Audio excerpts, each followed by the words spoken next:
Students क्यों चिल्लाते हैं कि जी हमने बिल्कुल ठीक पेपर दिया था, समरी भी बिल्कुल ठीक लिखी थी, ऐसे भी बिल्कुल ठीक लिखा था, लेकिन हमें पूरे नंबर नहीं मिले या फिर हम फेल हो गए। तो आइए मैं बताती हूँ कि आप कौन सी मिस्टेक्स करते हैं।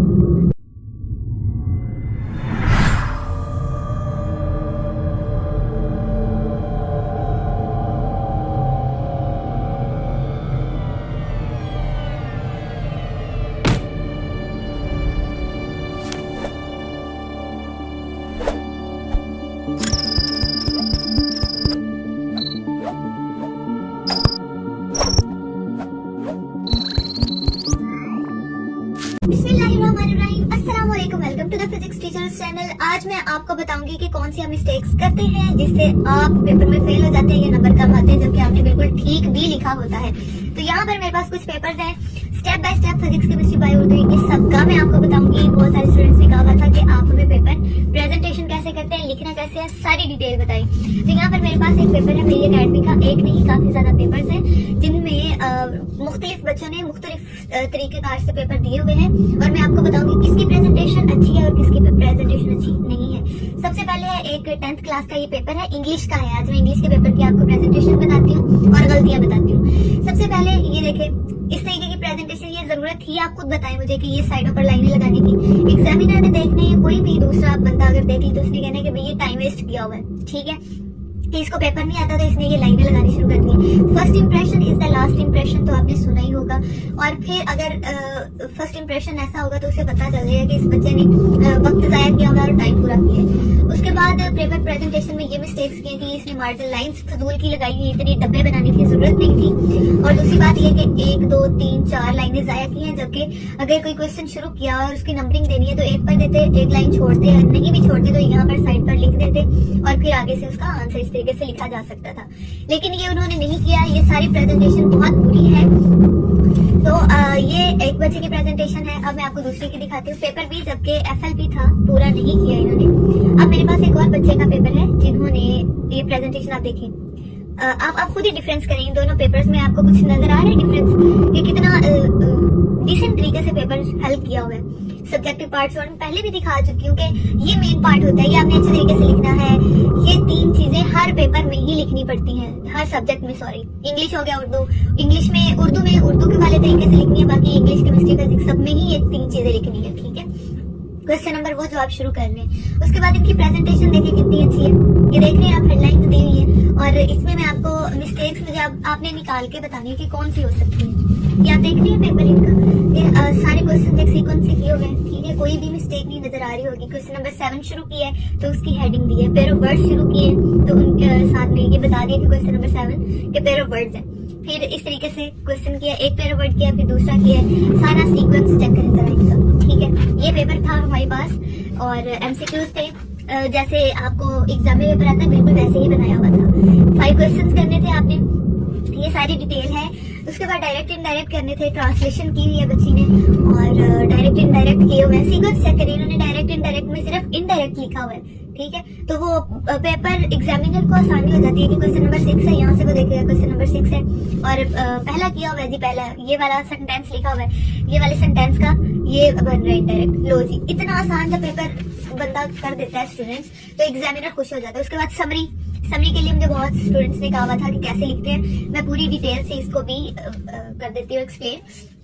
क्वेश्चन नंबर 4 में आती है समरी, आपने लिखना है क्वेश्चन नंबर 4, फिर लिखनी है समरी और फिर समरी का नाम।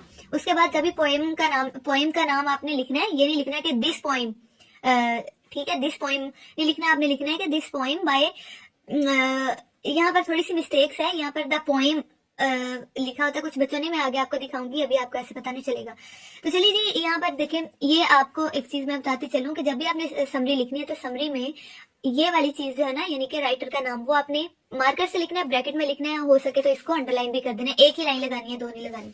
उसके बाद कोटेशंस मैंने आपको बताई हुई है, मेरी वीडियोस में देख सकते हैं कि 9th और 10th की टॉप 5 कोटेशंस मैंने आपको बताई हुई है, आप वो कर लें। और फिर एटलीस्ट 5 जो है वो कोटेशंस होनी चाहिए समरी के अंदर, ठीक है, और 2 या 3 पेजेस की समरी होनी चाहिए। आप देखिए यहाँ पर शेक्सपियर जो कि एक राइटर का नाम है, उनको भी उन्होंने पॉइंट आउट किया हुआ है इसी तरीके से समरी का नाम। ये चीजें आपने याद रखनी है पेपर करते हुए, ठीक है। ये सीक्वेंस आप देख सकते हैं, ये समरी यहाँ पर एंड हो रही है, यहाँ पर भी नहीं, अगले पेज पे जाके एंड हो रही है। तो कितनी लंबी इन्होंने समरी लिखी है आप देख सकते हैं। यहाँ से शुरू किया है इन्होंने और फिर अगला पेज और उससे भी अगला पेज यहाँ तक। क्वेश्चन नंबर 5, ऐसे कितना लंबा होना चाहिए? ऐसे life in a big city ही लिख रहे हैं ये।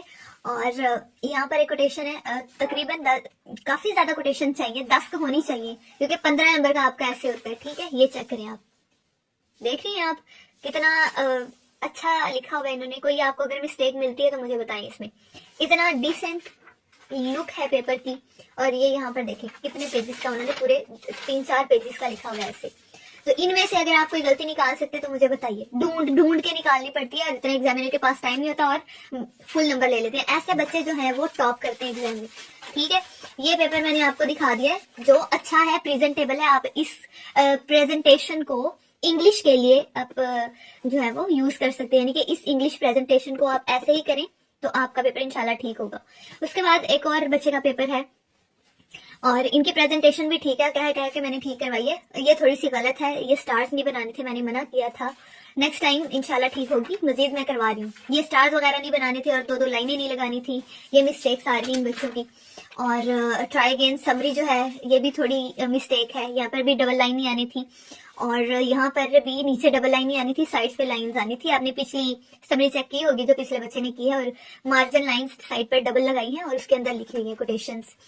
और इसके बाद आता है क्वेश्चन नंबर 7, इन्होंने ये ठीक है बस स्टार्स लगाए हुए हैं, ये मिस्टेक है और बहुत खुला खुला करके लिखा हुआ है। इससे एग्जामिनर को ये लगता है कि आपको पेपर जो है वो बहुत कम आता है और आप सिर्फ पेजेस का जिया कर रहे हैं, लिख कुछ नहीं रहे, कि आपने 5-6 पेजेस पर सिर्फ लिखा हुआ है the fishes sting the pond. ठीक है, ये 3-4 लफ्ज एक लाइन पे आ सकते थे, हमने 5-6 जाया किए, तो ये भी एग्जामिनर के लिए बैड इंप्रेशन होता है। इसका भी आपने ख्याल रखना है। इसी तरीके से और पेपर में दिखाती हूँ क्या मिस्टेक्स होती हैं। अच्छा, ये वाले बच्चे की राइटिंग बहुत ज्यादा अच्छी है, कह सकते हैं कि बहुत अच्छी है, लेकिन देखें आप देखें बहुत ज्वाइनिंग फॉर्म में लिखा हुआ है। इतना ज्वाइनिंग नहीं चलता पेपर में, एग्जामिनर ने जल्दी जल्दी चेक करना होता है, एक ही पेपर थोड़ी चेक करना होता है। तो इतना ज्वाइनिंग करेंगे उसको पढ़ने में दिक्कत होगी, और जब दिक्कत होगी जिस बात की उसको समझ नहीं आएगी वो कर देगा अंडरलाइन, क्योंकि वो ऑलरेडी बहुत ज्यादा इरिटेट हुआ होगा पेपर चेक कर करके। तो ये देखें पेपर अच्छा है, प्रेजेंटेशन भी ठीक है, बेहतर है, थोड़ी सी मिस्टेक्स है वो आप देख सकते हैं। एक पेपर में मैंने आपको बता दी, बाकी मैं आपको रिव्यू करवा रही हूँ। आप देखें यहाँ पे कि बहुत ज्वाइन करके लिखा हुआ है, पढ़ने में बहुत दिक्कत आ रही है। तो इस वजह से इतना भी ज्वाइनिंग करके ना लिखें कि पढ़ा ही नहीं जा रही कि आप लिख क्या रहे हैं।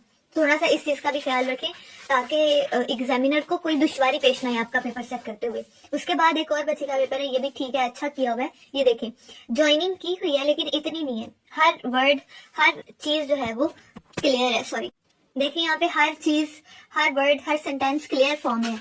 तो यही एग्जामिनर को चाहिए होता है कि हर क्वेश्चन क्लियर हो, ठीक है, हर क्वेश्चन भी क्लियर हो और हर क्वेश्चन का पार्ट भी क्लियर हो कि इस क्वेश्चन का ये वाला पार्ट कर रहे हैं, क्वेश्चन नंबर 5 का ये वाला पार्ट कर रहे हैं, ताकि उसे ढूंढना भी ना पड़े और उसको देख के भी चेक ना करना पड़े। देख रहे ऐसे बस चेक करें कि बिल्कुल ठीक लिखा हुआ है, बस ठीक है। और अगर उसे मिस्टर आगे क्या लिखा हुआ है पढ़ा ही नहीं जा रहा तो उसने इतना टाइम नहीं लगाना होता बेटा।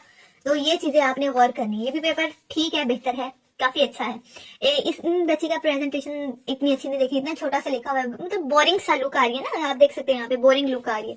तो ये भी थोड़ी सी मैंने कहा था इनको इम्प्रूव करें, इनकी राइटिंग भी बहुत ज्यादा गंदी है। बाकी समरी वगैरह वही सारी चीजें कि इनको बड़ा बड़ा करके लिखना था ताकि ढूंढने में परेशानी ना हो, और ना ही क्वेश्चन नंबर बताया हुआ इन्होंने। उसके बाद ये भी पेपर बहुत अच्छा है, ये देखें हर क्वेश्चन नंबर ये कर रहे हैं, डबल लाइंस के साथ क्वेश्चन नंबर 7 शुरू किया है, सेम सीक्वेंस। ये भी अच्छा पेपर है, बहुत अच्छा पेपर है, और ट्रांसलेशन की है इस तरीके से, ऐसे भी बहुत अच्छा किया हुआ है।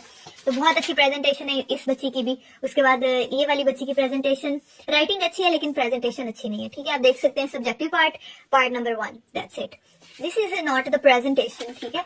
आपको इसको अच्छे से प्रेजेंट करना होगा।